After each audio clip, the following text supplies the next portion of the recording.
သူခေါင်းဆောင်ဆိုတာပြည်သူမျက်လုံးကိုစာဖတ်တတ်ရတယ်ပြည်သူခေါင်းဆောင်အစ်စ်ဆိုတာပြည်သူအတန်ကိုနားထောင်တယ်ပြည်သူခေါင်းဆောင်ဆိုတာပြည်သူတွေရဲ့ခံစားချက်နဲ့ထပ်တူခံစားနိုင်မှပြည်သူခေါင်းဆောင်ဖြစ်နိုင်တာတိုင်းပြည်တစ်ပြည်မှာတက်လာတဲ့ခေါင်းဆောင်ဟာအောက်ခြေလူဒန်းစားရဲ့ခံစားချက်ကိုစာနာတတ်မှအမျိုးသားခေါင်းဆောင်ဖြစ်တာ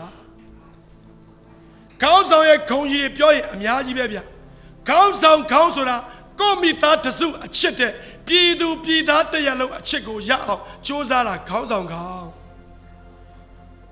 တကယ်ခေါင်းဆောင်ဆိုတာသူနေဖို့အိမ်ကိုစိန်နေရွှေတွေအုပ်ရိုးတွေနဲ့နန်းတော်မတီးဘူးပြည်သူနှလုံးသားနဲ့ပဲနန်းတော်ကိုတီးတယ်ခေါင်းဆောင်